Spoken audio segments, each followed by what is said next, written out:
if pursuing vanity, as I just explained it, through compliance to all of these standards is a form of self-abandonment, could it be that being in defiance of all of this is another form of self-abandonment? Because now this is about rejecting our desire to feel beautiful, because now we feel that if we pursue beauty, that makes us vain.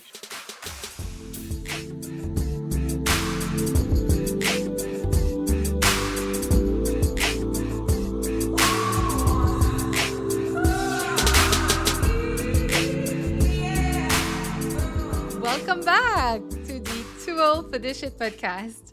I'm your host, Angie Sorensen. First, thank you so much for tuning in. Really, really thank you. I am really, I just love doing this. So I can't wait to introduce you to this episode with my guest, Ximy Gonzalez. I absolutely loved recording with her. I know that I tend to do longer episodes, and I know this one seems long, but I have kept so much in the episode because every time I'm like, okay, let me see if I can cut this down. And then she just drops some really golden nuggets that I need to share this with you. So I kept it. And so I hope you enjoyed as much as I did listening to her. So today we explore the profound journey of connecting with the body's wisdom. We talk about challenging society standards of beauty and instead embrace aging gracefully. We go over body acceptance and self-respect and tons of other things. I mean, it really is that the main thing, but we do cover a lot of grounds with other aspects around it. So I want to let you discover this on your own, and I don't want to just tell you everything that's going to happen. So without further ado, help me give a big warm welcome to Ximy. Let's begin. Hi, Ximy. Hey, Angie. Welcome to the show. Thank you so much for joining me today. Thank you so much for having me. I'm really honored to be here. No, I'm honored. Honestly, I'm very excited to have you on the podcast because I really want to cover how the beauty industry, Hollywood, and social media have hypnotized us and influenced our self-perception to prompt extreme measures via cosmetic surgery, like facial restructuring in our 20s, in pursuit of perfection and, being forever young. Not reconstructive plastic surgery, which improves appearance and functions of your body or your face. But it really is just all about a belief about what the standard is of physical beauty. Like, what do we think it should look like? And so this mixed with, being human and having insecurities, we all have our own stories. It's all really filling the pockets of a lot of people in a lot of industries. So how do we not let ourselves be hijacked by it? And more so as we age, you are the absolute perfect person to speak to about this. So before we dive in, Ximy, please introduce yourself, where you live, and what you do. So my name is Ximy Gonzalez. I'm from Colombia, South America, and I currently live in the DR. I'm in the Caribbean on a beautiful island. And I basically work helping women reconnect with themselves.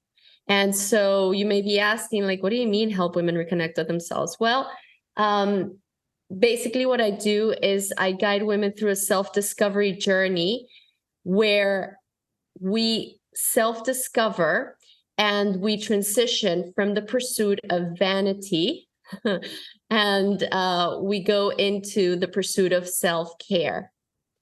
So, people may say, okay, well, what do you mean by the pursuit of vanity? Well, you see, as women, we have a fundamental need to feel beautiful. And hear my language, feel beautiful. And what we have been taught, as you were describing initially, is that this has to come through basically altering ourselves. And what this does is it traps women in a cycle of vanity. And what this is where we start pursuing extreme body ideals at the expense of our health, our physical health, mental health, emotional health, spiritual health. And so, we can pursue beauty that way, or we can pursue beauty through nourishment, through self-care, where it's an inside job that not only reflects on your inner life, but also on your aesthetic appearance. And you are, through that, achieving health, fitness, aging gracefully, and also connecting with your potential for beauty. You know what? That's actually really beautifully explained. I just jotted down what you said about, you said spiritual health, how it can Yeah. affect our spiritual health with the procedures that, women go through, and now men as well. But I'm just going to focus on women for now. Yeah, sure. But when you said spiritual health, it's really interesting that you said that, because recently I heard about how, because we always say about mind, body, spirit, right? Mm-hmm. And it's actually a trio: mind, body, spirit. And there's people who make, I can't remember how they phrased it, but it's to do with the Holy Trinity, and how Mm-hmm. basically mind, body, spirit is part of like what is also meant by the Holy Trinity. It's almost like the Holy Trinity is like one way of explaining how mind, body, spirit. I'm not explaining that well at all, but basically, I think I it does understand affect. what you're saying, Yeah, Angie. I hear what you're saying. Yeah. I think it does affect our spiritual health when we feel like we need to modify without any medical reasons. There's obviously sometimes medical reason is very different. Mm-hmm. You may have gone through a mastectomy, you may have had an accident, there may be some genetic things going on that's stopping you from having the life that you want. Those things are very different. And I'm not judging those who are going through just the cosmetic surgeries, but I definitely really want to touch on how it really affects us. And I think when we constantly looking at ourselves with this goal of we need to look like a Kardashian or Mm-hmm. J-Lo, or I mean, you can just infinite amount of names, right? Or Cardi B, or whatever it is.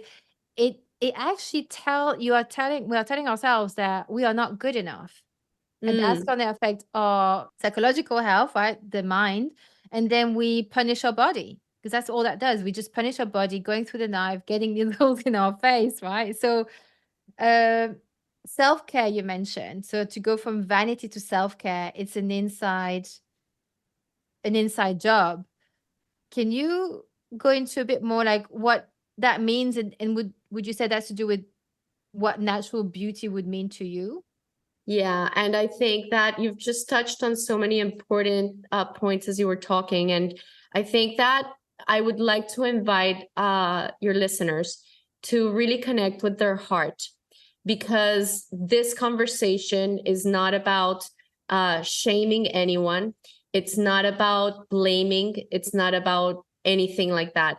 It's about helping you connect. It's about giving you informed consent, and it's about understanding that regardless of the choice that we make, every choice brings consequences, positive and negative.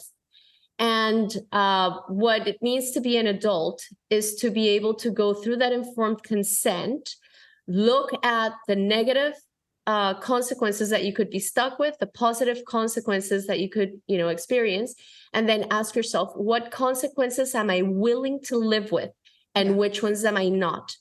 And I think that what has been taken out of this conversation is informed consent. Yes, 100% agree. Yeah, Yes, yes. because the way that this has been sold to women is like it's the one-way ticket to paradise, with no side effects, with no potential issues to your mental health, to your spiritual health, to your physical health. And that's actually not true. Yeah.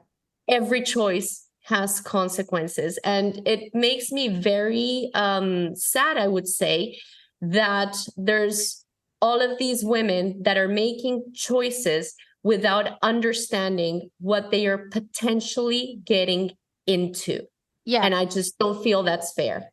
Yeah, it's not fair at all. And one of the biggest lie that I'm aware of is when they say that Botox is preventative. It's anything Oh my but. God. Oh It's my God. anything. People really say it's preventative, it's anti-aging. Mm-mm. It actually Mm-mm. ages you faster because you extend your skin and you stop your muscles working. Your muscles in your face is what helping everything stay upwards, anti-gravity.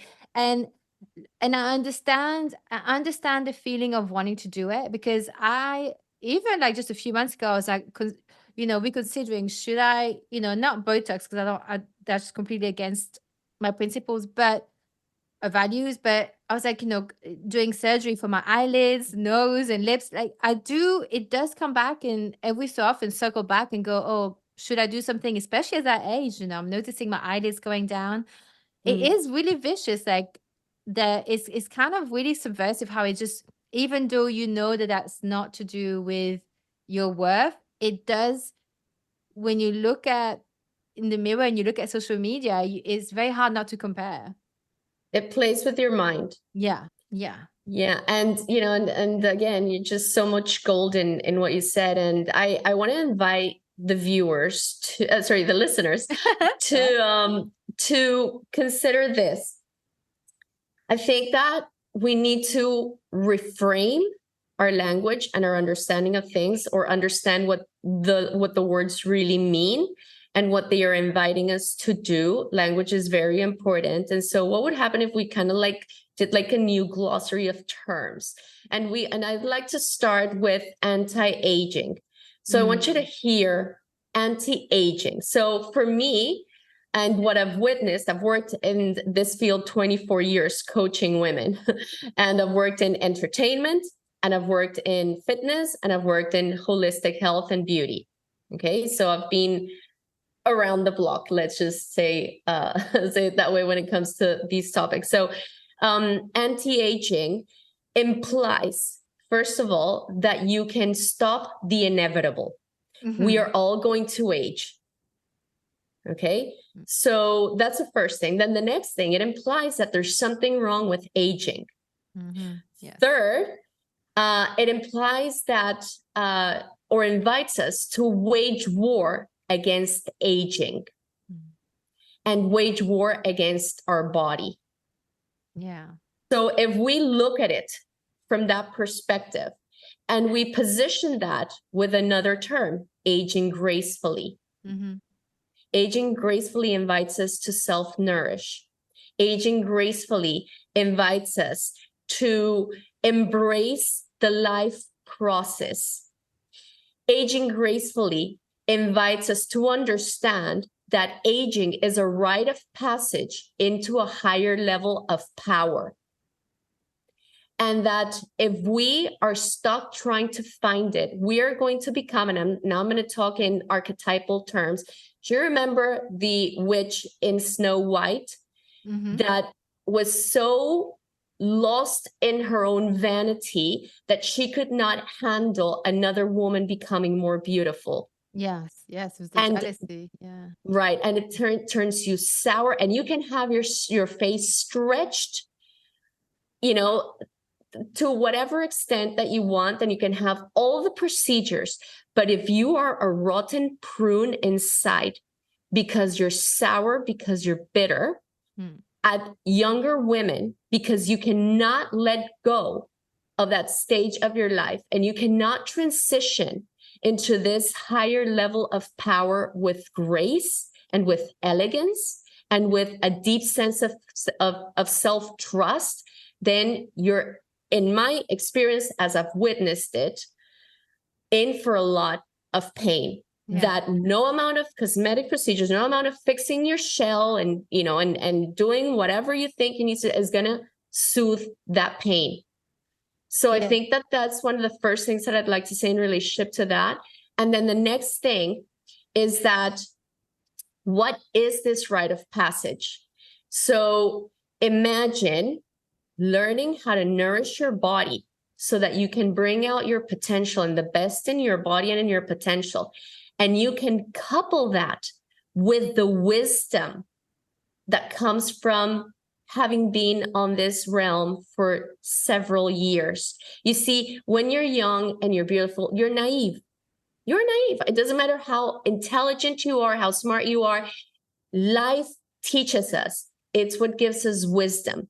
So if you can learn how to nourish your body and cultivate that wisdom and explore your physical power, your mental power, your intuitive power, your sexual power, your emotional power, your mental power, your spiritual power, your willpower, you are a powerhouse. Yeah.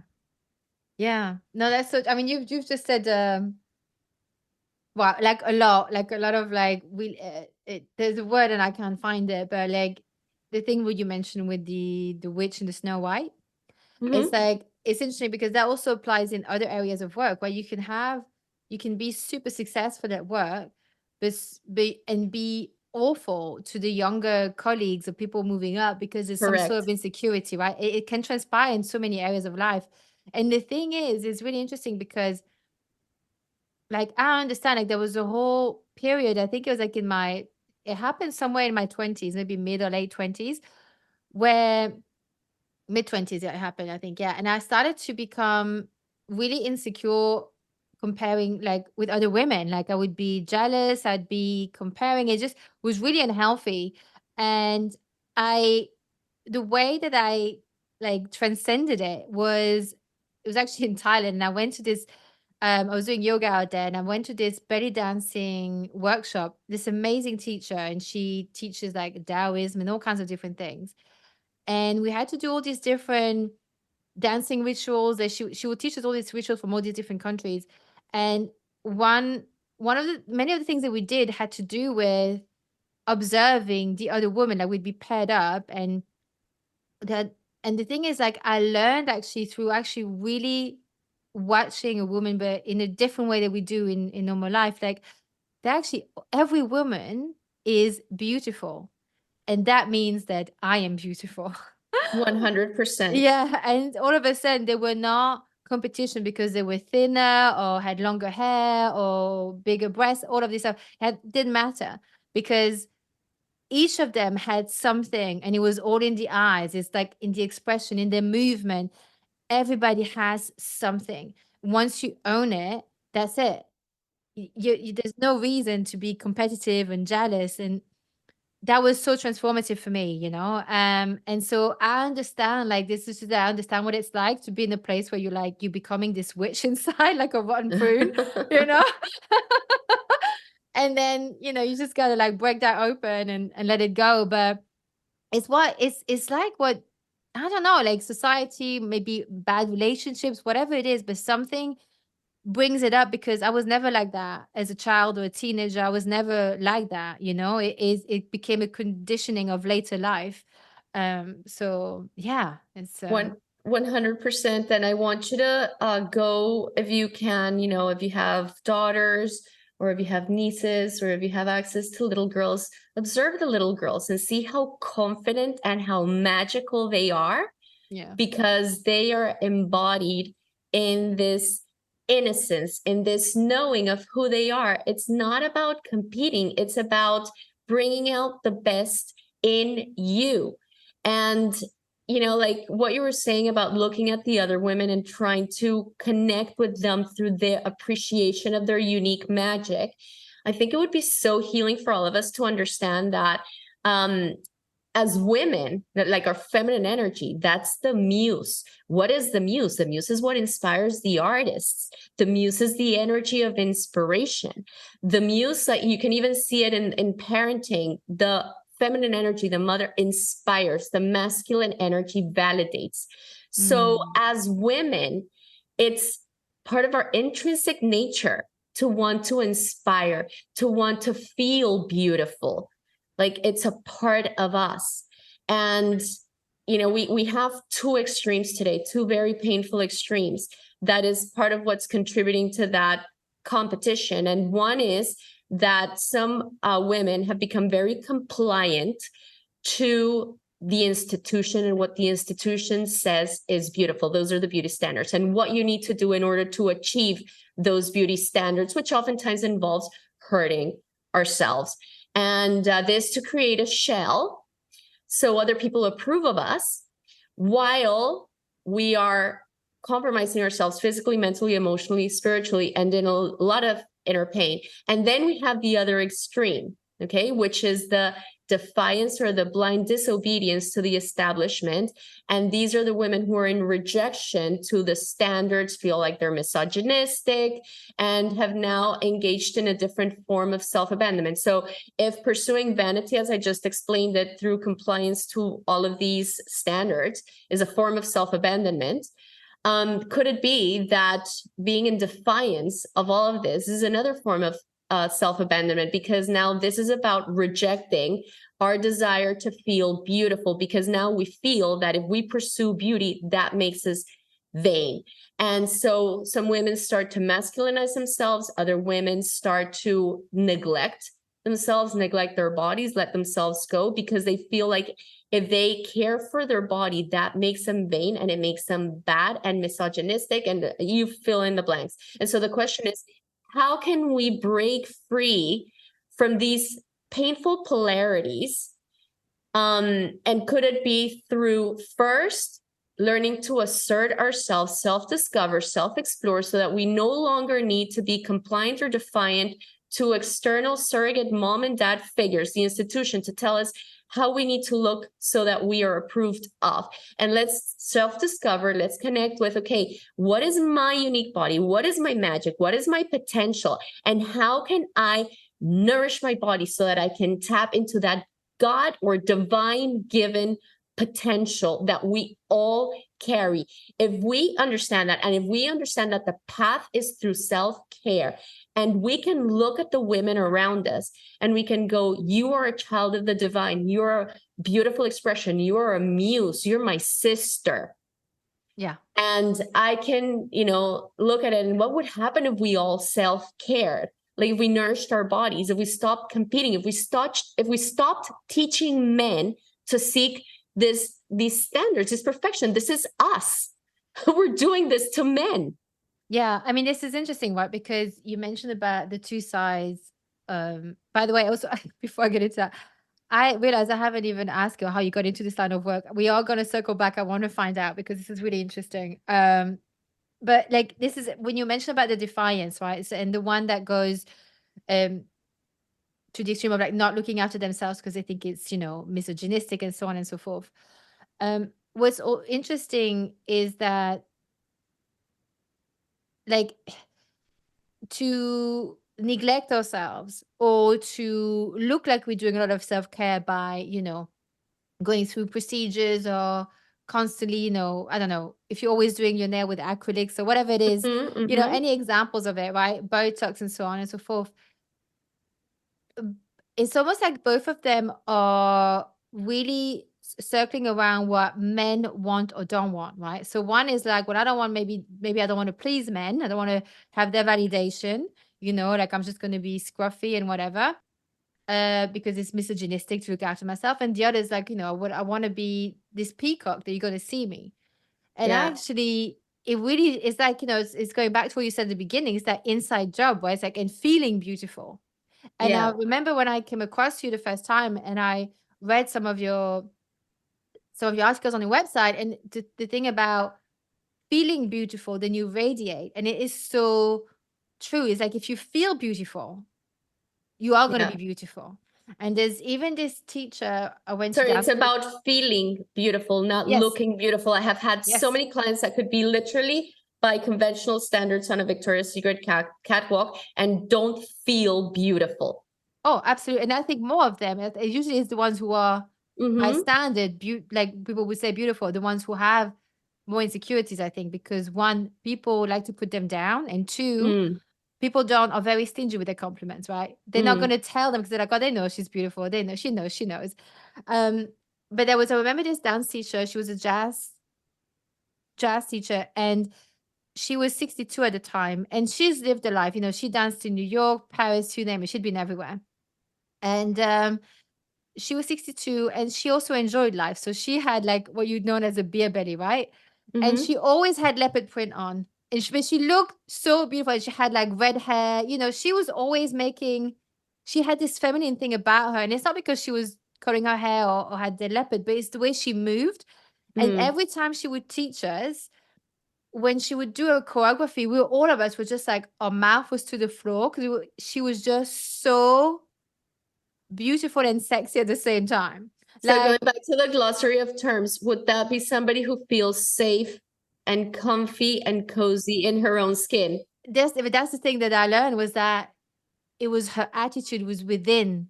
Like, it was her confidence radiated. Like, if she had the same clothes and the same hair but felt insecure, it would be very different.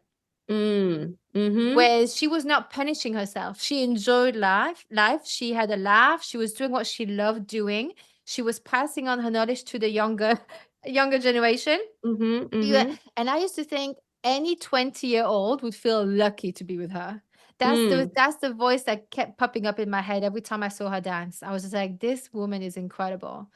And she That's a was, muse. yeah, That's someone exactly. connected with her muse. Yeah. Yeah, absolutely. So, and not, I think, in validation for men, because I think that's the thing. We're all about, what do they think? Is this outside validation is very dangerous, right? As Mm. other Mm. women, we want to feel validated with the the witches at work. And we Yeah. want validation from the men, right? It's like it becomes really this impossible task. You can never win because you're always Yeah. letting yourself down, you know? Yeah. And I think that that's such a good point. And I'm sorry to interject because it's such a golden point. And it's the way that we were taught to relate to ourselves is through externalizing our power, meaning through seeking the validation of a person outside of us.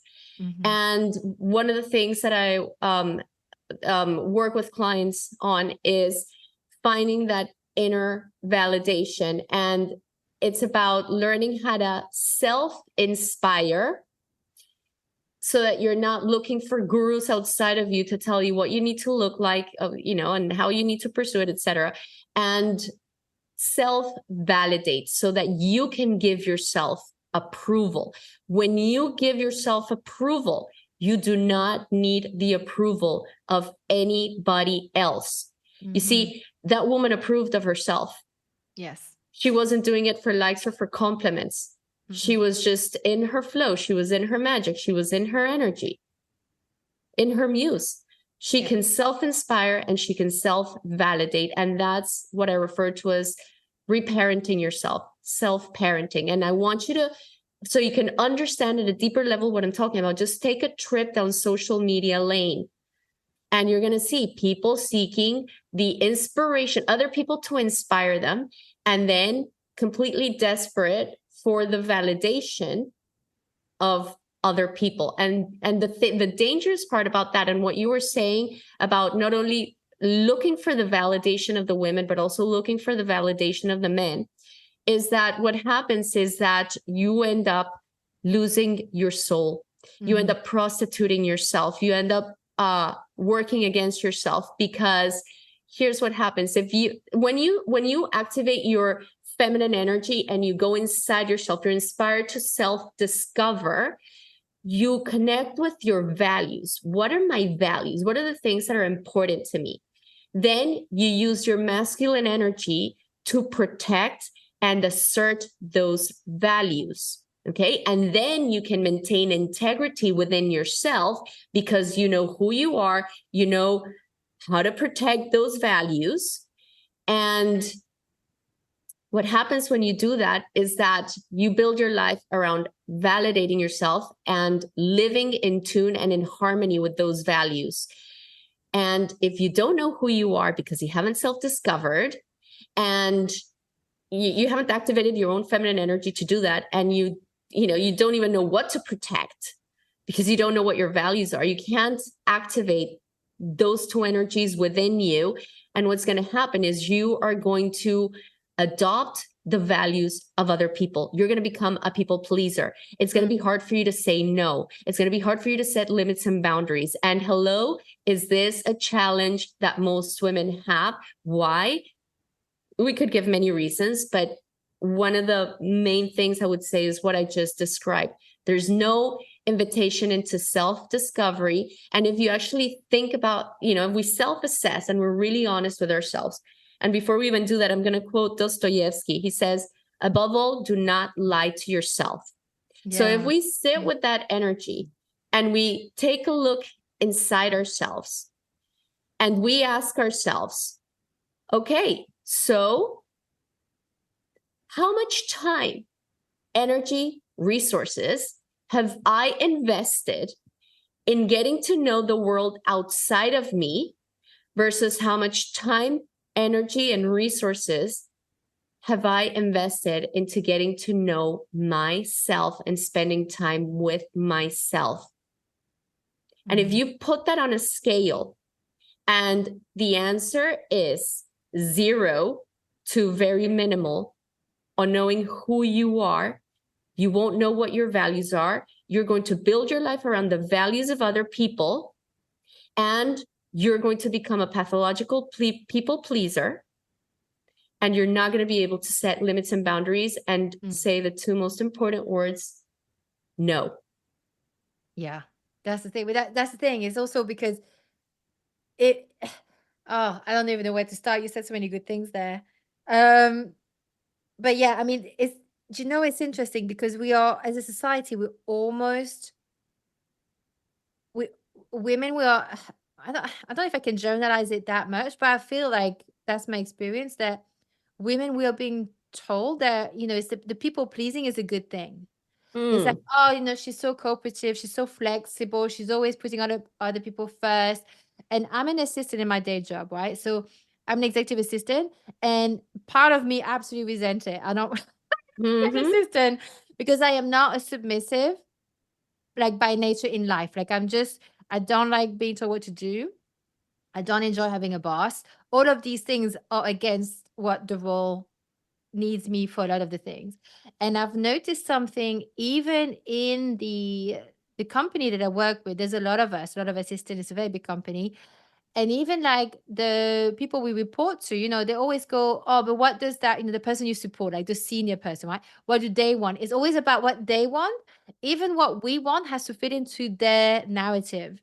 And when I've listened to like, when you have other assistants who retire and then you have, the speech, from the people who work with them, it makes my blood boil inside because all they keep saying is, um, helpful, nothing is ever trouble. All of these like very people pleasing things basically is like, I understand their qualities and their good traits. And when you do a job, you have to be there to perform. It's an exchange of performance versus salary, right? You need to do your job. But it makes my blood boil when it's like, what about the other side of them that's like really fiery and spicy? There's more to that person than her helping you all of the bloody time. And I know it's their job, but it's almost like we are reduced to it, and it makes me so angry. You bring up so many important points as well. And I just really want to touch on that, which is this expectation that has been placed on women, like you're either a good girl or a bad girl. And so if you basically become a doormat, then you're good and we like you. But you know what happens? You don't like yourself. No. And you know what? That's how you create horrible people too, because you become so unhappy. I've been in that place where I blended in with the walls. I was so miserable. And when I'm miserable, you don't want to be my friend because I'm miserable. I'm not nice. Your insecurities will make you say things and lash out without even realizing it to other people. You become a horrible person to be around. Yeah, and I'm going to take this even deeper because this is so important for women to understand and so important for women to reframe. And I want to use another archetypal characters, other archetypes to bring this into light. So the vampire blood donor. And so the vampire is somebody that doesn't know how to be their own source, how to generate their own life through their own like blood, through their own being, right? And so they have to suck the life force, the blood from another human, right? And then there's the blood donor. And the vampire is always very seductive. Like if you look at the movies like Bram Stoker's Dracula, whatever, the vampire, like they present them as being hot. Hello, they gave us Brad Pitt and Tom Cruise, and so it's like it's this seductive dance and thing that it's like, no, I don't want you to suck the blood from me, but yeah, let me give you my neck because it's sexy. You know what I mean? So we end up in these very interesting blood donor vampire dynamics, or we could say it as parasite host dynamics. And so if we were not invited to self-discover and develop an internal relationship to power, where we become our source. By the way, this doesn't mean that we don't interact with others, etc. Like I'll get to that later. But let's say that we are only learning to externalize our power and take it from others or surrender it to others so we can get our emotional needs met and feel significant. So the masculine energy tends to be more overt, like the vampire. It'll come and it will suck from you. The feminine energy tends to be more covert. Oh, okay, you're going to suck power from me like that. Let me be the blood donor. Let me surrender my blood. Okay. But you owe me. Yes. Oh yeah. It's the poison chalice for sure. And I will attach a whole bunch of invisible expectations and I will resent all of my giving if you don't meet those expectations. And then I'll say, you're this, you're that. And then I'll be miserable throughout my life. And this is what a lot of women have been taught through the mother archetype, to be everybody's blood donor. And then they end up resenting themselves and basically resenting others as well. So what you were describing about the assistant and all of this, it's all part of this.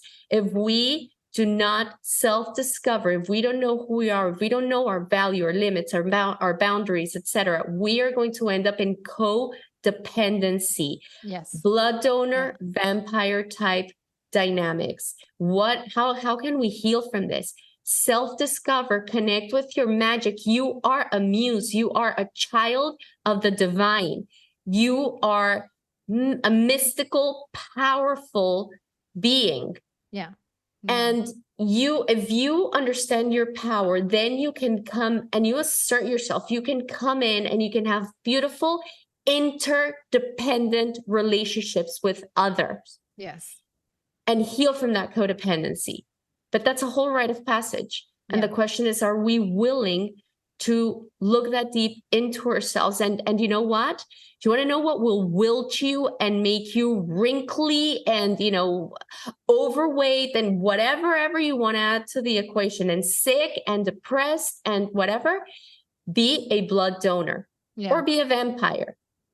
That will put you in a state of chaos within you. And the only thing that can be expressed with that is dis-ease. You're out of ease. You're out of harmony. How do you restore that? You come into yourself. You get to meet yourself. You connect with your magic. And then you work towards restoring harmony within yourself, regardless of what anybody else outside you thinks of your process. And it doesn't mean become a narcissist, don't listen, etc. It means learn to trust yourself. You have something called intuition. What's tuition? Teacher. From within, right? Intuition. Teacher from within. Yes. This is interesting because I would even add something to what you just said. There is because like I said, like I'm not submissive, and I can't even begin to tell you how many jobs I've lost between 2020 and 2022 by speaking up, speaking out, because I'm just not that kind. Like the bosses that. For any jobs I've had in my life, they know they have to give me my freedom. But something happened where it was around the pandemic and I was made redundant. And after that, I went through a few jobs and I was I got into it's gonna make sense in a minute as to why I'm saying this. But I got into a situation where I become really desperate for money, and I was still myself in terms of like, I don't let people talk to me in a certain way. I don't, it just wouldn't really happen in any jobs I've had. And I've had many different jobs, and I started to work with people who were really, really awful as an Mm-hmm. assistant for a little stint. And 3 times in a row, I lost my job because I didn't let them treat me how they wanted, right? So, Mm-hmm. and then it really dented my confidence because I was desperate for money. And then Mm-hmm. I lost it. I became this, I retrieved back into like this little shell, and was scared of losing my job because I needed the money. Yeah. And what had to happen was that I was like, where have I gone? Where have I disappeared to, And that has happened in the past too, where, we all go through things in life where we're like, oh, where have I gone? This is not me. Mm. And I had to become very comfortable again with being uncomfortable. And by that, I mean like because people pleasing is basically, it's a way of manipulating the other person to not get mad at you, or to like you, to Yes. validate you, so that you don't have to be uncomfortable with them not liking you or them firing you, right? And you being Yes. like having to pay your bills. And I had to be comfortable having really uncomfortable conversations. But what I had learned, despite me like losing my jobs prior to that, I learned also that there was a better way of talking to other people. Like I had Mm-hmm. to also look at myself in the mirror and go, actually, do you know what? I'm at a job where they pay me. There's also a way of how I should address it. So I learned a lot, and I became more and more, little by little, I started to regain myself again. I'm not always there because sometimes there are things that are part of the job that you just have to do, and it's just really annoying, but it is Mm. what it is. But it's like, it's really getting comfortable with being uncomfortable. And once I started doing that, it became easier. And because as long as that wasn't addressed for me, there was no way to find that magic in me anymore. I couldn't access it. I couldn't be this. I was like, where's the fun Angie gone? I don't have any. I feel like everything was gone. Like it just felt like the good stuff was gone. Um, Yeah. mhm. Yeah. I love that you've shared this, Angie, so much because uh you see, people think that asserting self is about telling other people off. It's about, like putting these really strong, horrible limits and boundaries, screaming, and getting aggressive or too much into your masculine energy, like too assertive, whatever. And it's like, yes, we're hired to do a job and it comes with a certain amount of responsibilities and things, and that's one thing. But then accepting, like having other people mistreat you, Mm, mm. that's not okay. And No. part of being mistreated is being treated like a camel and just loading and loading and loading. Yes. And when you said that, it's so important that you recognize when you are allowing somebody to do something to you so that you don't feel the discomfort of speaking up. You see, and here's somebody taught me about these stages of development, and it's the camel face is when you let everybody put everything on you, right? You're in your total people pleaser phase. Then Yeah. you go into a lion phase, which is you polarize yourself to the other extreme, and then you're aggressive, and it's these super strong limits and boundaries, whatever. And then it's the butterfly, and you don't let people load you, but at the same time you don't need to lash out and be aggressive. Mm-mm. You're just in your flow, and you trust yourself, and you understand what your limits and boundaries are, and Yeah. what you're okay with and what you're not okay with.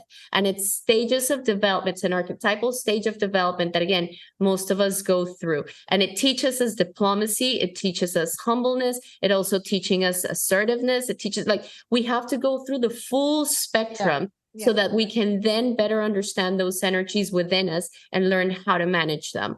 Yeah. But that's the school. Yeah, it's a school. And it's interesting because even like with the jobs I lost, like I wasn't actually, because I know how to I can tap into my aggressive self, or what the fierce or the lion, whatever you want to call it, right? Your 100%. masculine energy, and assert yourself and go for it. Yeah, or even like the wild feminine, like Yeah. just strong and, but I think even when I was expressing things to certain people in a way that was actually, I would not be aggressive in the workplace, But like, even in a way, I was just, calling them in, if you like. And that was just like completely Sorry, so calling them what? unacceptable. Calling them in. So not calling them out, but calling them in because it was a one-on-one conversation. Okay, But okay. it was so unacceptable to them because Mm. they're so, some people are, they're very high powered, lot of money, not used to ever hearing saying no. And this is the thing, is like, as women or as an individual, when you are people pleasing, you are actually setting up the next person to fail, because we are creating little monsters, right? Mm-hmm. Mm-hmm. 100%. Yeah. And so we are part of this the system that we're creating. We're completely at fault if we are allowing that to keep happening. And so it's one of And the Angie, things where you brought up such a powerful word there. mhm, Enabling. yeah, Enabling. We become the enablers of their disrespect 100%. and their abuse. Yeah. And so we say, oh no, they doesn't. No, no, no. Do I enable this behavior? Do I teach people to treat me based on how I treat myself? And the question is, how much do I enable myself and my weakness and my disempowerment, etc.? Yeah. And do I teach people that I am their enabler as well, of their disempowerment, of their weakness that they then project on, or that appears to be that they're super strong, super powerful? Like, if you're powerful inside, you do not need to overpower anyone. This And is you do it. not need Yeah. to surrender your power. When Yeah. you see somebody who's trying to control, overpower, etc., and you have idolized that person and you think, oh my God, they're so powerful, they're so this, blah, blah. This is somebody who does not embody power. This is Yeah. somebody who's in their vampire or blood donor dynamic, like vampire, trying to steal it from others, and looking for blood donors to be submissive. And actually, it's a different version of the witch, right? Because I feel like I've noticed that a lot of people who are in this kind of really high position, a portion of them feel like they shouldn't be in that job. They feel very insecure. Hence Mm-hmm, mm-hmm. why the insecurity makes them act ugly, right? Makes them lash Yeah. out, all those things. Um, I wanted to I can't believe I still haven't asked you. I really need to know, how did you get into this line of work? Like, how did you get into this? Oh my God, that's such an interesting journey. There's so many facets to it. But just in a nutshell, I was diagnosed with asthma when I was 8 months old. And I was heavily medicated till I was about 18. And I was that kid that was always, well, first of all, complete pathological people pleaser. And I say that with a lot of empathy and compassion for my little girl, because that's what she figured out was her way to survive her situation. And there were going to be a lot of lessons for me in that process. So I say that with a lot of honor and respect for the parts of me that felt like they needed to do that to help us survive. So so I was very sick and very disempowered. I would ruin all the holidays because, oh yeah, Himi had another asthma attack. Let's rush her to the hospital, this whole thing. And one of the Oh, things that I learned in that process is that health is your ticket to freedom. Because if your body is your home, your yes. body is this beautiful, cozy place that allows you to express the magic that you have. And if you feel unsafe in that home, and you feel sick and all that, like, your body becomes a prison. So I learned that lesson very early in my life. And because I lost my health, eventually I developed a deep level of respect for my health and for my body. So the way that I basically called my power back, I guess, from being, hooked on pharmaceuticals and this whole path, was that I read this book and I decided to take charge of my health. And I went on a vegan diet when I was 18 years old, and it destroyed my health 8 years down the line. But the initial response was that I felt a lot better, and, and a number of things happened. So Was that a vegan diet?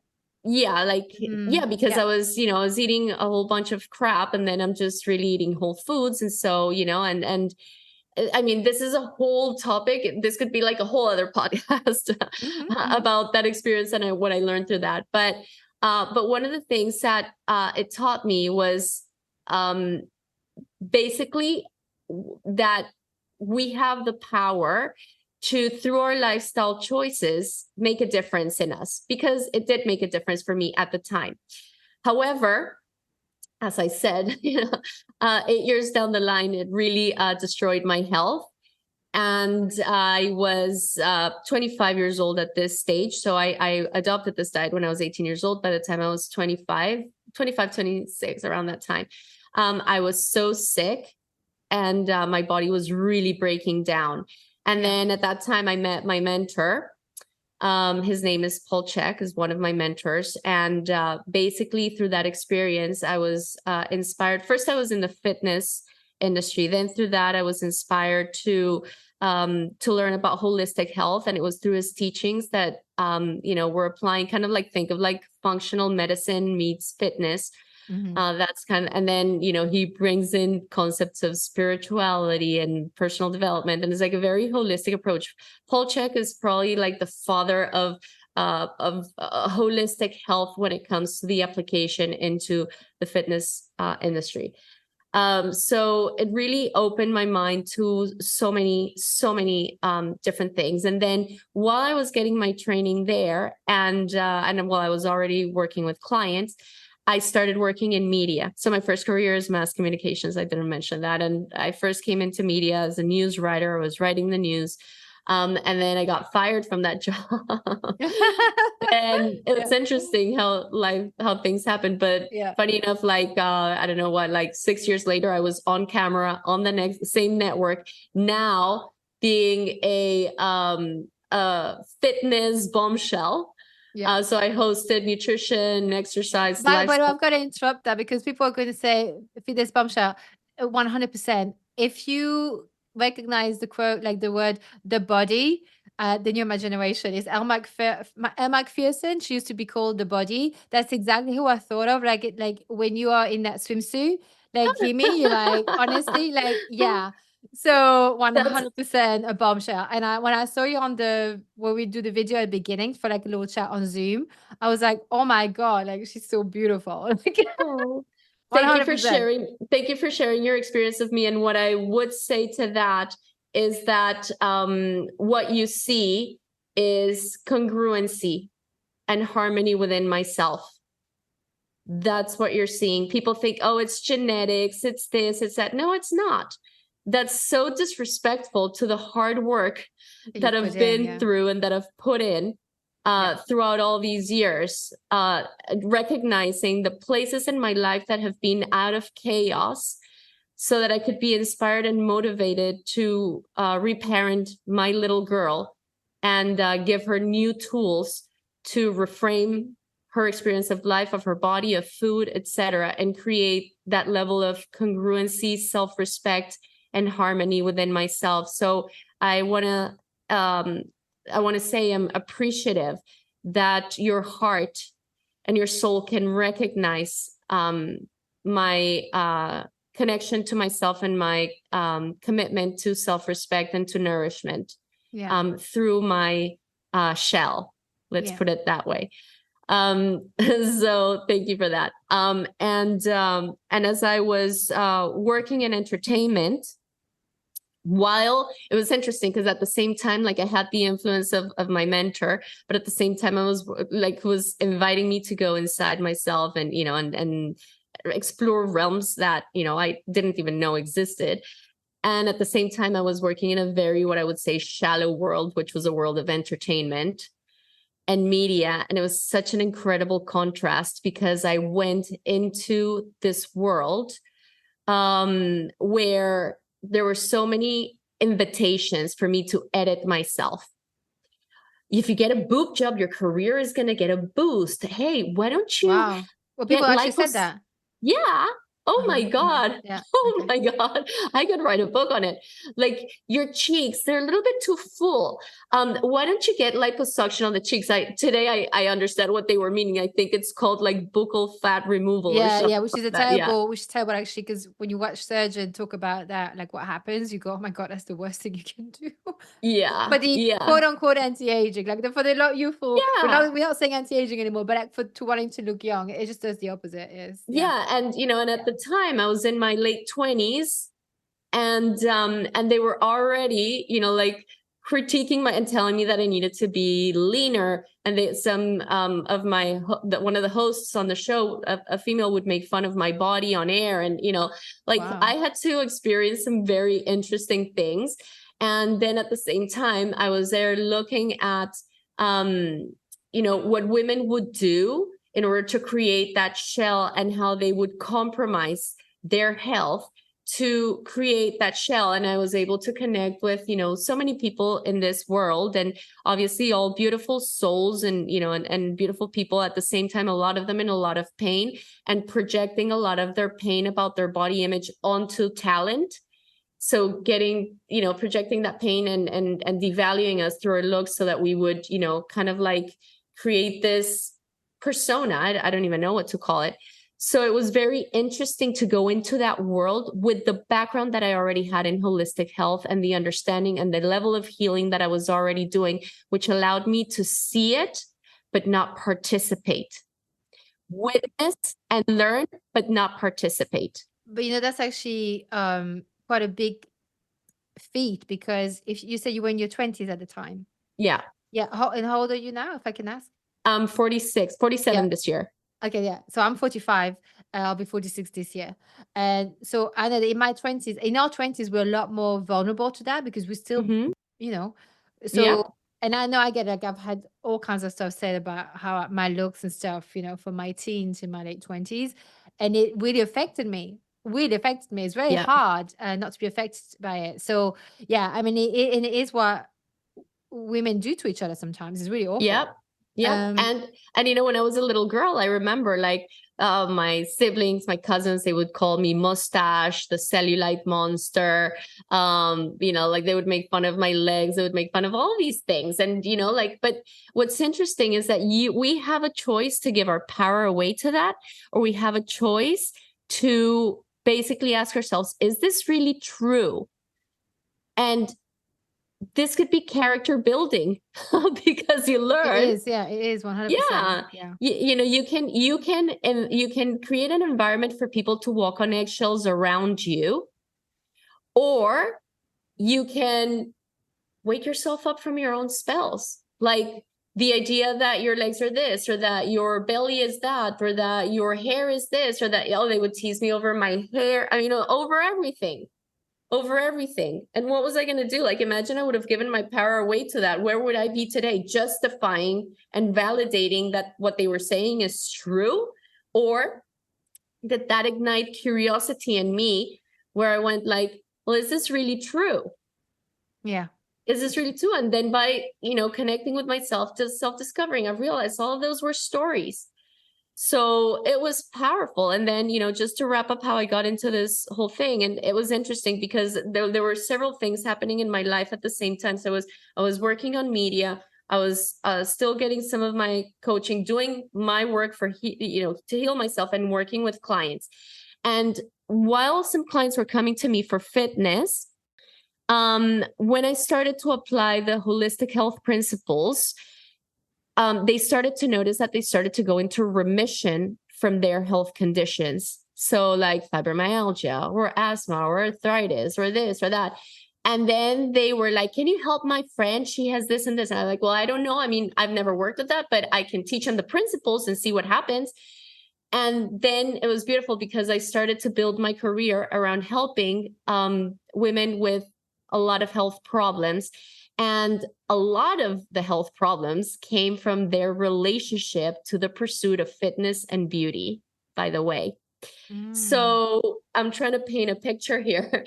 So, and then, working in the fitness industry, working with people who had deep health issues and applying holistic health principles to them, working in media and entertainment. So I got to work in what I call Spellcasting Central, which is the place that basically creates all of these spells that we fall under through different forms of media about these beauty standards and how to achieve those beauty standards. I'm working with the people who are pursuing those beauty standards on camera. I'm witnessing what they are doing. I'm, connecting with an understanding of what that does to the body through my clients and through what I experienced going on this vegan diet and becoming malnourished.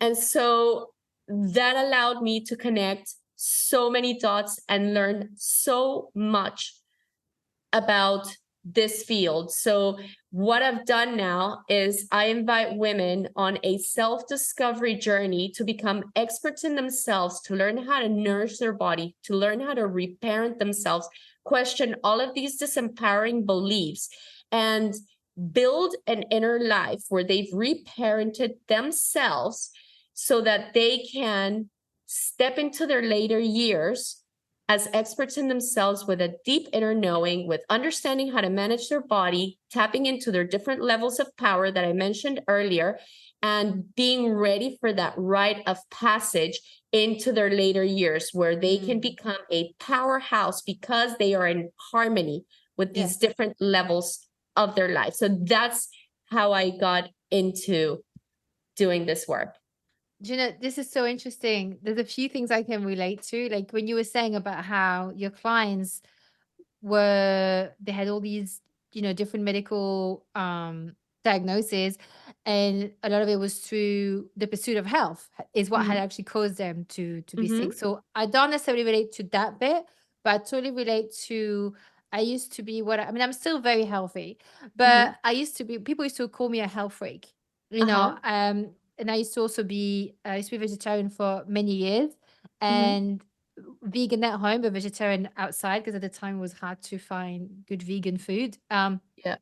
Outside now is everywhere. But um, what I had noticed was that the more obsessed I was with what I was eating and not eating, and quote unquote healthy, um, the more, my skin would break out, the more I would put on weight, yo-yo. It was so stressful for me to go and shop for trousers because I had no idea. I could basically pick between 3 to 4 sizes. I had no idea which one I was at the time.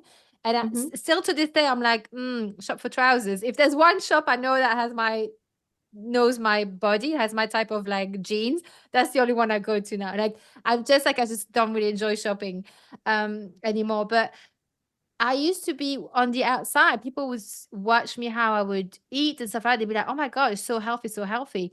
But it was my attitude towards it was really unhealthy. And I was doing a lot of I was eating when I wasn't hungry, a lot of emotional eating without even being aware I Yep. was doing it. Yep. And at 30, I went to Thailand and I did like this detox where you fast and you had these shakes. Now, I don't necessarily advertise it or recommend it. I think I got away with murders quite a few times in my life with the things I've done with my body. But for me, that 1 week was so transformative. It changed my body. It changed. I was still comfort eating, but at least I was aware when I was doing it. And that was a big game changer for me. But what I know is that if you give your body a rest or a chance, it will forgive you everything. Yeah, But like it's only to my experience. I don't obviously maybe some people it's not the same, but just to say like that was such a big game changer to be in touch with my body and my more in touch with my emotions. And what was I going to say about that? Yeah, that has pivoted a lot of things for me when I did that. And yeah, I think being in touch, and sometimes, I don't always do the right thing, or sometimes maybe I may be too stressed about it, about, sports or health. But I think it's as long as the awareness is step number one, I think, like you said, like is step number one. And I think once I start to relax a bit more and have the middle road, things started to change for me. Like after obviously that was like, people would say it's extreme. to do that fast. But afterwards, like I could sort of like start to listen to my body more. And that's where my own power came in, really, to understand what my body enjoyed, what made it feel bloated, what made it feel really tired, what energized it. Those things were really like important. And I did not have access to it prior. I would add a word there, empowering, because I Mm-hmm. think that there's nothing more scary than to feel like you don't understand your body, that you're Yes. expressing all these symptoms and you don't know where those symptoms come from and what's happening, and you think something's wrong with you. Nothing's wrong with us. What is a symptom? A symptom is a language. Yes. It's our body's language, and it's the body's way to communicate with us when something is out of harmony, when something is in chaos. So, we can take the modern approach, which is to take something to numb it, so that we don't feel it, and dismiss it and continue engaging in the habits that got us in trouble in the first place. Or we can listen to that symptom, understand what our bodies are asking of us, and course correct. Yeah. And that's what the invitation is from a symptom. And it's so beautiful that you talk about that return to your body, because one of the things that I learned in the process is that we're all very different, and that we respond very differently to food. And that what was happening with me is that I locked myself into ideas that came from the outside world. I gave my power away to ideas that came out from the outside world. And what happened was that I disconnected from my body. So I started eating in a way that I thought was a perfect way for everybody, and that everybody should eat that way. I completely disconnected from all the symptoms that my body was giving me, telling me that it wasn't appropriate for me. Mm-hmm. And I ended up in a lot of trouble. And this is one of the things that taught me what a painful relationship with food is. So what happened was that when I started to realize that I had issues with my blood sugar, with my thyroid, that I was waking up drenched in sweat in the middle of the night, that I couldn't concentrate, that I was craving sweet foods all the time, that I was, having horrible periods, super painful periods, bloated, gassy, Did irritable you have like bowel. a lot of mood swings as well? Yeah, like, Yeah. oh my God, I was like a mess. Yeah. And I tried to tweak the way I was eating. I did not want to go back to eating animal foods. I didn't. But I tried to tweak everything I could. And the minute that I stepped outside of my head and that I started to connect with how I was actually feeling, that was the only time when I was able to humble myself and really pay attention and consider that maybe I needed to eat animal foods. And it took me like 8 months of research, of whatever. And it was so hard. And what I realized was that it wasn't even about eating the animals. It wasn't even about health. It wasn't even about anything. It was about the fact that I wasn't following a vegan diet. I was a vegan, and my entire sense of self was attached to that ideology. So if anybody challenged my way of eating, they weren't challenging an impersonal food and diet. They were challenging me, my entire existence. Right. That's what's happening today too with people, like, their political views and stuff, is their identity. Correct. That's why you can't have a conversation with them. Like, I've given up. You can't. And it's all by design. It's all by design. It's the weaponization of identity. 100%. 100%. And so I understood that when you see, if you attach your identity to any of these things, the minute that you see somebody that has attached their identity to that as well, you'll see them as your tribe. Anybody else who has a different view is your foe. And this is what they do. They divide and conquer. They try to separate us and get us all to fight each other. Like, I am Ximy. That's it. I am not a meat eater. I am not a vegan. I am not a Democrat. I'm not a Republican. I am not none of those labels. That I'm not a climate activist. I'm not a climate denier. I'm not, like, none of those things. I don't participate in any of that nonsense. No. So I don't attach my identity to anything. I have an understanding. I trust my perception. I'm curious, but my identity is not attached to that. And that allowed me to start understanding what a painful relationship with food and body image and all that. I needed that experience because it was my teacher. And then because I was able to see it in me, then I was able to see that in my clients. I can see it in the discussions that take place on social media about who's right or wrong about food. What if everybody's right and everybody's wrong? Because we're all different, and maybe some recommendations work for some people and others work for other people, you know, but we attach this arrogance to thinking that, you know, it has to be like the way that I eat is perfect and everybody has to eat like I eat. If not, and if you don't, you're an idiot. But this is interesting because, I mean, the word you said, arrogance, is truly that. Because I always say, the way I say is like, we need to remember humility. And that's in everything. That's whatever your faith is, you know, not to discard other people's faith. Your political views, your views about climate, your views about food. Is like, let's be humble. Like, how do you know that you know the truth, right? It's like, and that's where, you know, people don't realize they're being weaponized. And the fact, it's interesting that I didn't actually even think that it would go in that direction, because we're talking obviously about the body, mind, health, It's all spirit. connected. It's all connected. Yeah. It really is all connected. And I think, I mean, we see this so much now, right? Because social media has obviously amplified those things and made people even more divided despite it being more together. But, you know, I think it probably needs to reach this sort of like tipping point, like where things are going to get worse, and then people are going to start to realize that we've overcorrected. You know, we don't need to be um so it's okay it's important to have your own opinion and know what your moral compass is and have your values and have your own principles, but understand that everyone is getting to their own opinion in a way that they feel justified as well. Yeah, So can I add something to that? Because that's so 100%. powerful, and I'd love to give like a beautiful analogy to invite people to consider or explore this topic a little further. So imagine that we're all, I don't know, in a soccer game. And you know, it's a stadium, and there's how many seats in a stadium? Thousands of seats. And so depending on where you're sitting on that stadium, you're watching the game from a very different view. That's your experience, that's your perception, and that is true for you. And at the same time, everybody's sitting in a different place watching the same game from a very different place.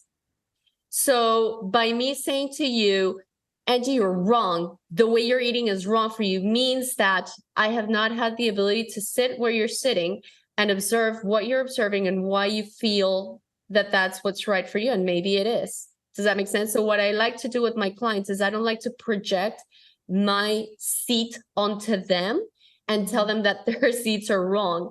All I like to do is just invite them and go like, okay, sit here on my lap for a little bit, or let me get out of my chair and let me sit here, and I'll go and sit over there. And let's just kind of like come to an understanding of what we're seeing. Let's explore what we're seeing while respecting that we all have different views. The game is the same. The game is playing, but the way that we're experiencing that game called life, you know, analogous to that soccer match, is very different. That's a great analogy. Actually, I've never heard that analogy before, but I think that's brilliant. It definitely like explains that beautifully. And obviously, I think like there is also like, you know, I just want to flip the script a little bit. I think there's definitely exceptions, right? So if you see someone who's like all they eat is donuts and have 3 bottles of wine every day, like we can be open minded, but not so much that our brain falls out, right? It's like I think like which I think we all understand. Yeah, we all. It's a very good point, and I'll bring something spiritual into a bit of a spiritual understanding into that equation. And the thing is, why is it necessary for that soul to have that experience of themselves? Why do they need? Because you see, it's not about food, it's not about exercise, it's not about body image, it's not about drugs out, it's about the painful relationship we have with ourselves that we project onto food, onto body image, onto exercise. But it doesn't mean that we have to encourage it, right? It's like there's a difference between understanding they have to go through it. And I'm going to talk about the body positive movement in a minute, because that brings that up. So the first thing is, why does that person need that experience? So I'm not part of that person's journey, or, you know, so I don't know. I can be curious about it. Okay, I wonder why that person needs that experience. Now, but what I can know is that based on my understanding is that is going to lead down a path of metabolic issues. Yeah. Does that make sense? Because here we're not even discussing, real food. Now we're talking into something that's engineered, that is designed to make us addicted. That's what, for example, the bliss point is when they combine a certain amount of sugar with salt and crunch and fat and whatever, and you have this massive explosion of taste in your mouth, and you get massive dopamine hits, whatever. These foods are engineered to make people addicted. Yeah. Okay. So, so eating this is not food. This is pseudo food wannabe. So that's going to create metabolic problems. Why that person needs that experience, I don't know. Does that mean that it's my job to tell them to eat it or not to eat it? No. If they feel like they're ready to heal the painful relationship that they have with themselves, that they project onto food, and they want to come over and have a conversation, my arms are open, meaning I don't swim after people chasing them to rescue anybody. You can't rescue anyone from themselves. But if people swim towards me and they're curious about why they engage in certain behaviors, my arms are open. Yeah. Does that make sense? So that's one thing that I want to say. And I want to agree with what you're saying about the enabling and the supporting these practices. So I feel like the concept of the body positive movement is beautiful in the sense that it's inviting us to not attach our value and our worth as human beings onto our weight and our physical appearance and all that. Yeah. Can we agree on that? I think that that's wonderful. I think that's wonderful. Like you are a child of the divine. You are a beautiful soul. You are magical. You're valuable. You deserve respect because you're a child of God, because of who you are, because of what you're enough. So all of that, I think is fantastic. Beauty, confidence, and health are three different things. Right. That's one thing. Then there's another part. We're all very different. We all have very different frames. Yes. And some women are more athletic. Other people are curvaceous, or people are really super slim and slender. And there's so many different body frames. Can I respect my body frame? Okay, well, what's my body frame? Okay, let's work with that. And then so those are two parts that we can kind of look at with this. But then there's a whole other layer. And this is what I want to speak to. And that is that engaging in practices that dishonor, disrespect your body, and set on metabolic issues is not something to be celebrated. Metabolic disease is not something to aspire to. Heart disease, diabetes, etc., is not. It leads down a very painful path, not just with what you have to do with health, but also with your body. And the thing is, deep down inside, you know what your frame is. Okay, maybe you're not a skinny, super slender girl. We get it. Okay, maybe you have a bigger frame. Amazing. That's one thing. And another thing is to go into stages where you are setting the stage for dis-ease, and then gaslighting yourself and telling you that is something to aspire to, and that is something that should be applauded. But society is gaslighting them too right now. Yeah, of course, because this is all about disconnecting us from ourselves. And and then they tell you a story about it's genetic. Okay, well, what else did people inherit? Could it be their habits? Yes, 100%. It's like you the food that you eat, what you eat, for sure. Could it be the stories and the family trauma and lineage? Do we inherit that? You bet we do. A story like, oh, it's our genes. We will never ever overcome our metabolic issues. And you grow up hearing that. You are programming yourself to believe that. And what some people will do is they will go into compliance, blind obedience with that, and they will neglect their body, because what's the point? And then other people will go into defiance to that, and then they will start really harming their body through extreme diets, abusing exercise, stimulants, cosmetic procedures, you name it, because I'm in defiance. And the question is, compliance, defiance are going to take you down a very painful path. Can you invite yourself to self-discover and become curious about, okay, I wonder what my body's potential is if I become an expert in my body, and if I learn to care for it and to nourish it, and if I work through healing my generational trauma and the painful associations I have made through my body, to my body, etc.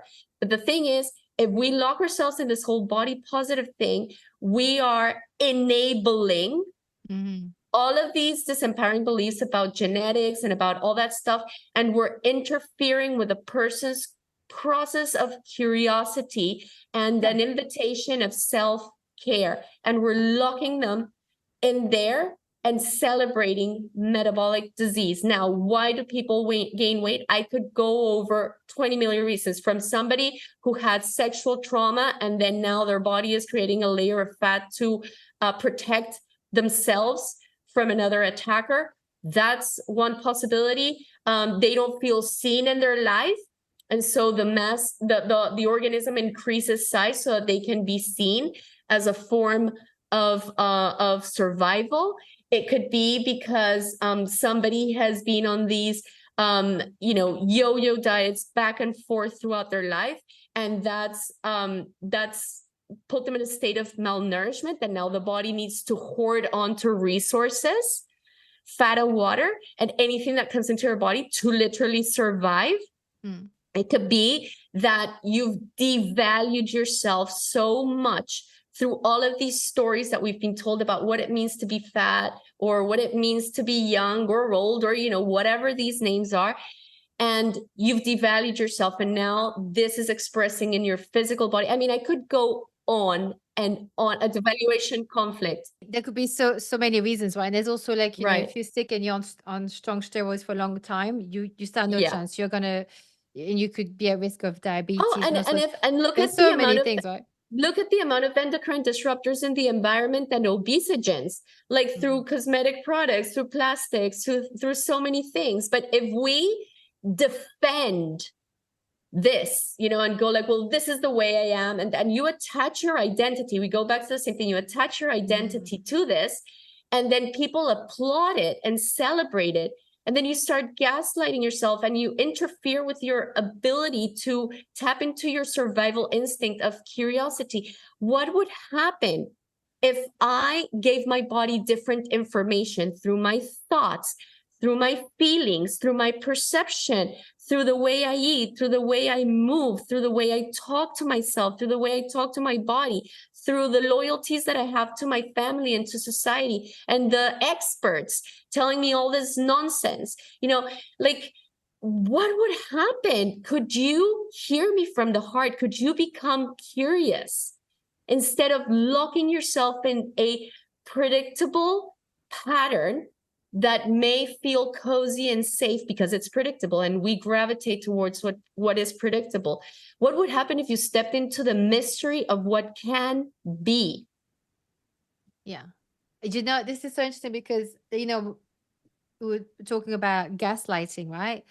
It's interesting because now with the body positivity, I see when people are, I don't know if because I haven't actually even looked at body positivity in so long. It feels like such a previous concept, right? But because now I'm like in a different place, but it's like, I feel like because I do think there is a difference between beauty, confidence, and health, right? So just because someone is overweight doesn't mean that I don't find them beautiful or that they're not beautiful.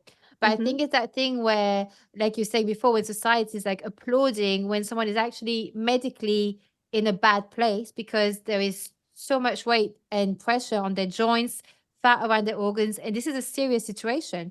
It is They're very serious. and they're being gaslit. To me, there's no difference between gaslighting them now to what we were doing to women in the 80s and 90s, 60s, 70s, gaslighting them into like skinny is healthy, right? It's like when Correct. it's not their frame. Correct.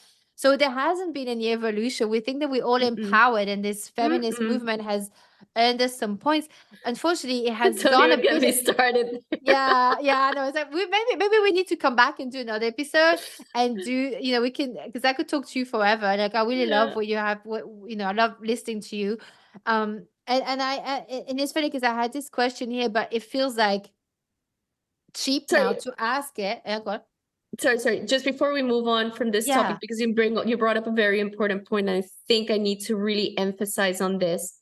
This conversation about body positivity is not a conversation about beauty, because listen, our ideas of beauty vary radically from person to person. This is not a conversation about beauty. This is a conversation about health. Yes. And so And if we can self-love, right? And it's separate the actually, two, yeah.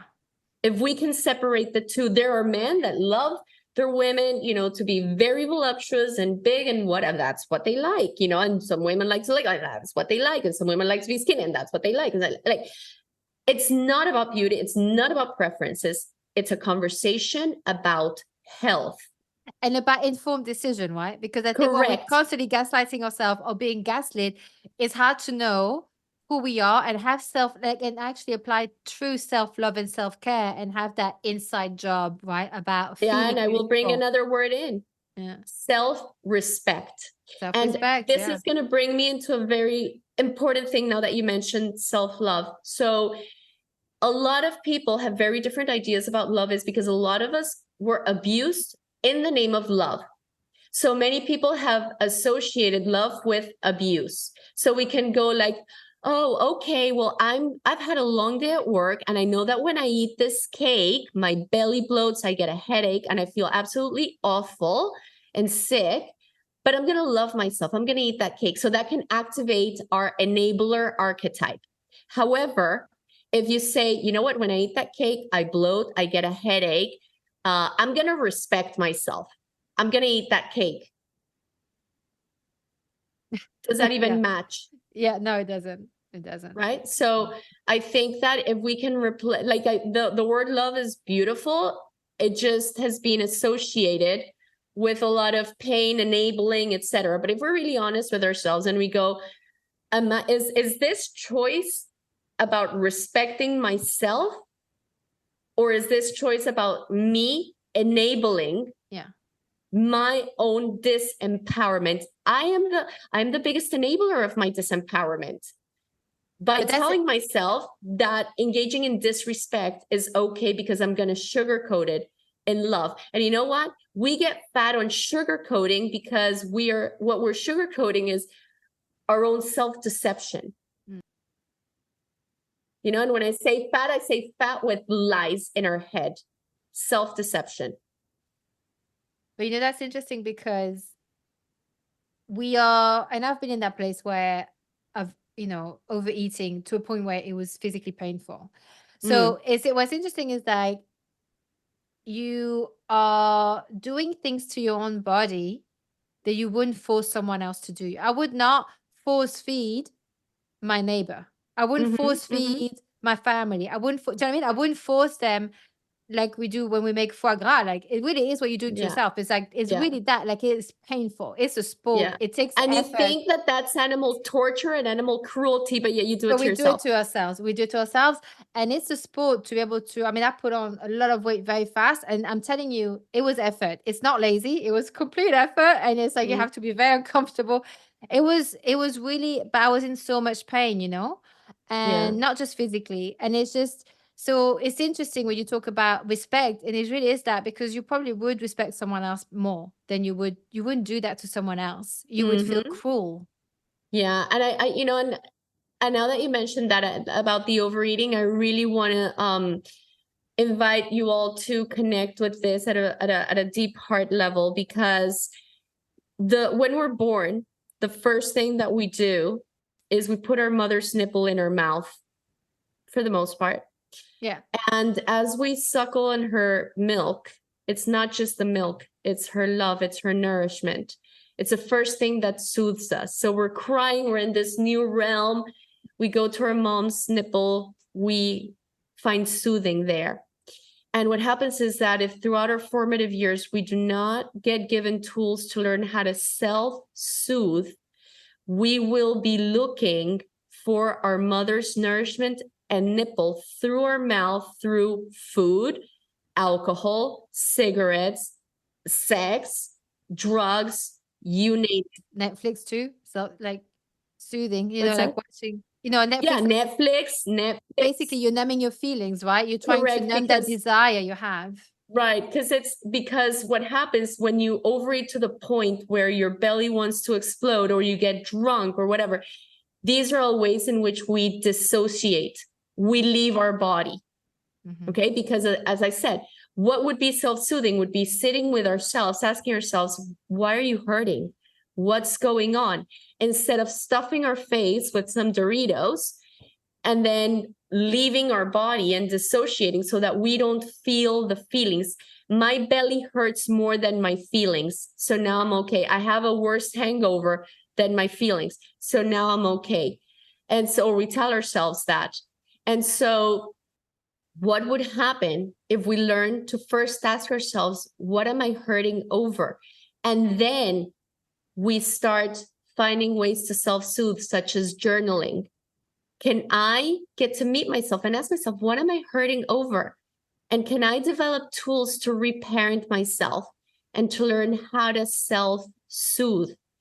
You see, so when we're bringing this back to the body positivity movement, etc., when you're celebrating all this, you're denying people the opportunity. For example, overeating, you're denying people the opportunity to connect with the painful relationship that they have with themselves, that they are projecting onto food, that they're using to numb themselves, to overeat. We're enabling addiction, is what I'm saying. Because addiction is about escaping our pain, is about escaping ourselves. Yeah. So this is an invitation to heal the dissociative patterns, heal the need to leave your body, come back to yourself, connect with how magical and how beautiful you are, nourish yourself so you can create a beautiful place you don't want to leave. It's your home. Your body's your home. You're like a little hermit crab. That little hermit crab takes its little home everywhere it goes. It's beautiful. Can we, and this is my little girl's power archetype, is a little hermit crab. It's like little Ximy the hermit crab. Like, I learned to create such a beautiful, cozy space inside of me. That's my body. That's my home. And I want it to feel good. I don't want to have the shell of another woman. I don't want to leave my body anymore. I want to live here. I want to embody myself. And if I may add to this, what is the weaponization of, that we were talking about earlier with the weaponization of identity? The worst form of weaponization is when you are taught that there's something wrong with your body, that there's something wrong with you because that's your home. From the moment you arrive in this place until the moment you leave. And so your job is to feel loved, to feel respected, to feel at home, to feel at ease in your own skin. Yeah. It's your home. You cannot leave it, change it. Yeah. Also is to say that, God, like, let's say if you were religious or whatever, or if you believed in the universe, whatever is your beliefs are, is to say like that God or universe did not do a good enough job. Like it didn't, it doesn't know what it's doing. However, at the same time, we said that the universe, God, whatever you want to call it, is almighty and all knowing and makes no mistake. The incongruences, yes, the incongruences, like, it's, and the thing is, like, I wonder what would happen if I would have continued on that path on taking steroid medication. They gave me puberty retardation drugs when I was 8 years old because I got my period at 8, because I guess they had given me all these steroids, so I got an early period. I don't know if that had something to do with it. So then they gave me the puberty blockers, which are now becoming very popular, and it created a lot of problems with my menstrual cycle eventually when I got it. That I had to work through, and that I would have stayed on those medications for the rest of my life, and I would have never learned about food. I would be obese, I would be sick, I would be depressed, and I would like have a lot of challenges with myself and with my health. Yeah. So it's the path. It's the path. It's about you understanding that you have the potential to express dis-ease and being out of harmony, or you have the potential to be harmony and to be at ease. Everything in this realm is made with sacred geometry. There's harmony in nature. There's harmony in everything. You are nature. You are harmony. You are beautiful. You can either work to create chaos in your body, or you can work to create harmony and thrive. Yeah. And be that muse that you are meant to be. That is your potential. You're a bombshell. You're a muse. You have feminine energy, and the feminine energy is the muse. The feminine energy is here to inspire. This is gonna be my new alarm clock in the morning. I'm gonna keep take that snippet. That's my alarm in the morning.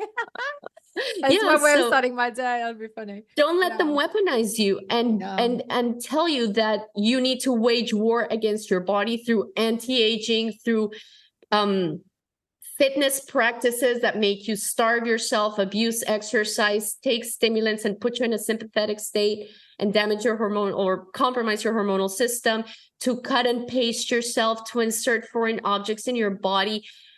This is to keep you distracted from your own divinity. Yeah. And I'll tell you something, and it will trap you in another form of addiction, because once you've removed the first little wrinkle, then you see the next one, and then it's like, oh my God. And then it's like, oh my God, my face moved. And then it's like, if you go down the whole path of the fitness and the oh my God, I had a little jiggle.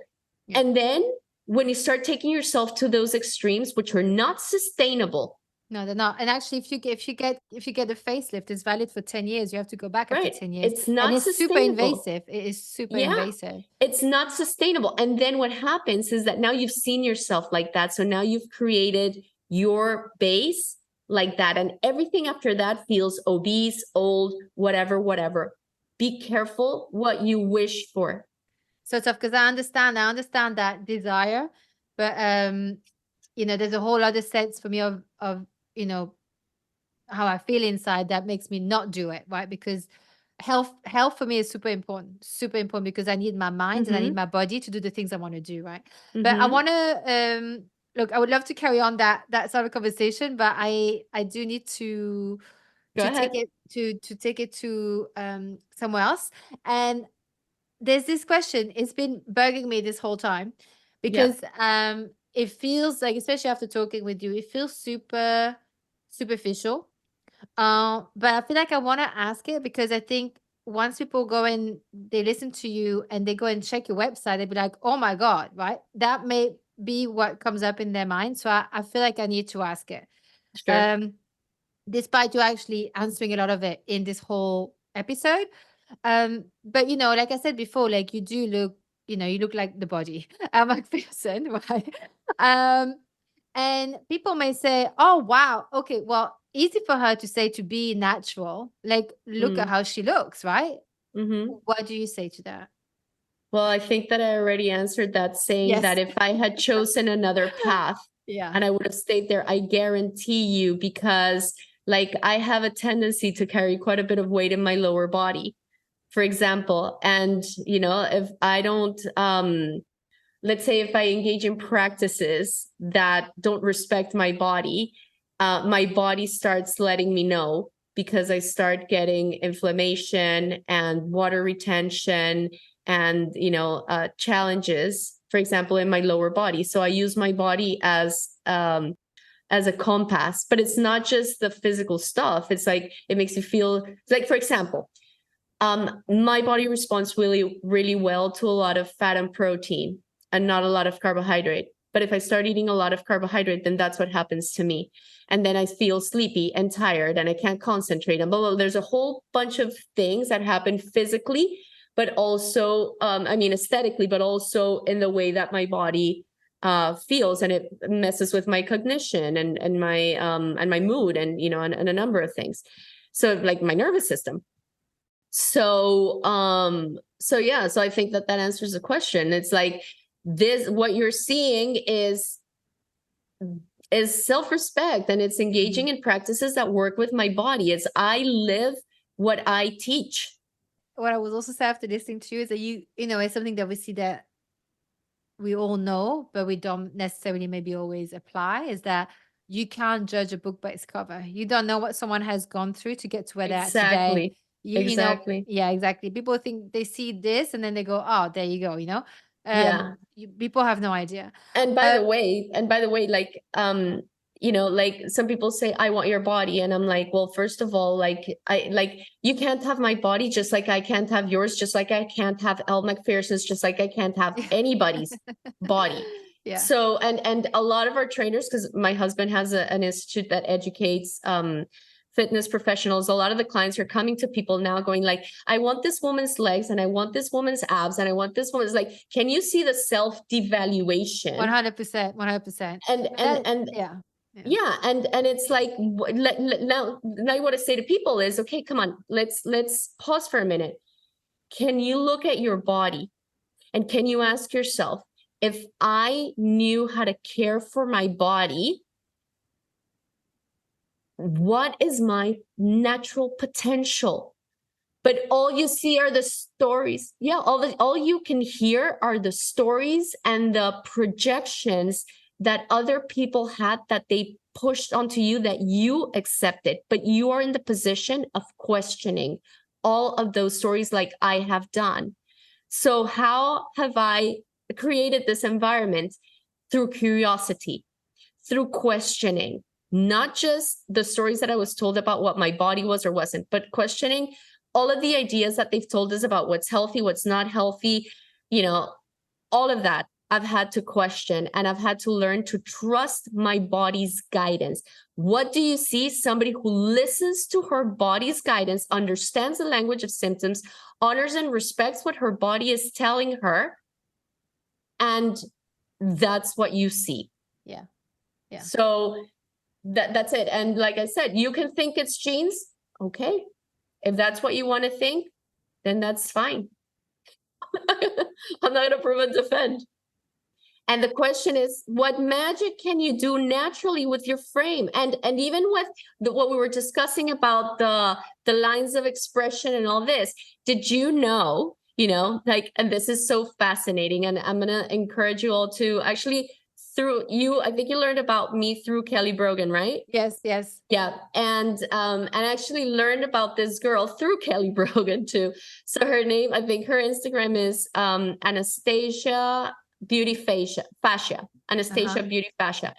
And this girl is fascinating with my understanding of, the body and whatever. Like, I listened to this girl, and Kelly was also like, she loves her.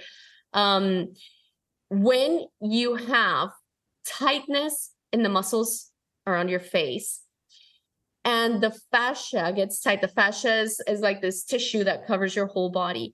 What happens is that it interferes with your lymphatic flow. So the lymphatic system is kind of like the sewage system in the body. So it's a fluid that goes through the body, picking up like debris from the body. So what happens is that when your muscles become tight, and you start getting a lot of stagnation of that lymph in your face.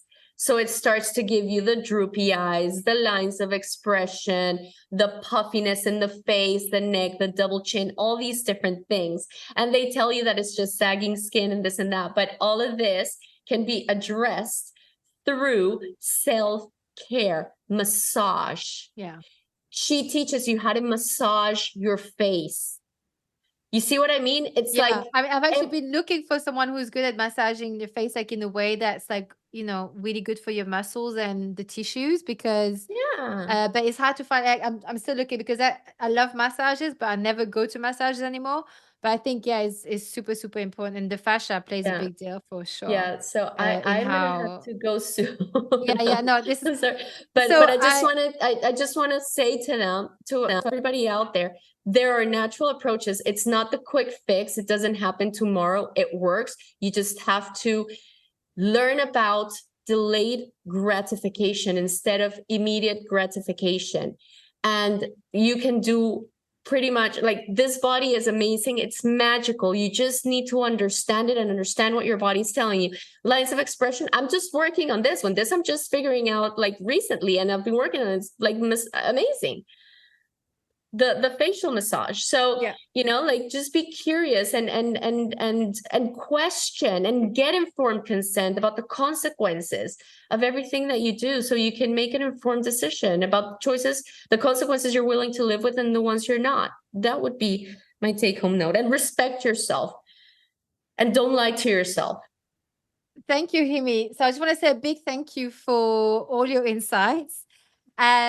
Just before we say goodbye, I asked the same two questions to all of my guests. Mm-hmm. And the first one is, what life lesson do you wish you learned sooner? That's a very powerful question. That this journey is about me, with me and the divine, and that everybody else around me is playing a role for me for my own development. So that doesn't allow me to take things personally. Love that. And the second one is, what do you not put up with anymore? Self-deception. Okay, perfect. Like that. And Yeah. so thank you By so the way, much. it doesn't mean that I don't have blind spots, but what it means is that I am curious to my blind spots. Yeah. About my blind spots. Yeah. And so, Ximy, this has been so wonderful, and I want people to be able to know where to find you. Can you please tell us like where they can work with you? How do you want to be contacted? Give us all the good things. Yeah, so I'm on Instagram as at bombshellformula.com. Bombshell Formula. And you can find me on Facebook as Ximy Gonzalez, XIMY-GONZALEZ, Ximy Gonzalez. And Bombshell Formula on Instagram. And I have a beautiful program called 7 Body Basics. It's a process that takes you on a self-discovery journey that teaches you how to create the most amazing environment within yourself through self-care. So I've got a program that teaches you step by step how to embark on that self-discovery journey back to you. Perfect. Thank you so much, Ximy. I would absolutely love to have you back another time. You have so much to say. I love listening to you. This has been an absolute pleasure. Thank you so much. Thank you. And that's our episode. If you enjoyed it, please share it with a friend. It can be a screenshot that you text them, a link, the name of it, any of those will do. If you give a 5-star rating and a review, that really, really helps the algorithm for it to be shared on all the different platforms. And just a little note, please be aware that this podcast is always free to listen to. Any platforms that want to charge you for it are doing so without my consent, okay? This is free. You can listen to it on Apple, Spotify, all of the other regular listening platforms that don't charge you. This is free. So don't let someone charge you to listen to my podcast. Until next time. Using health inappropriately.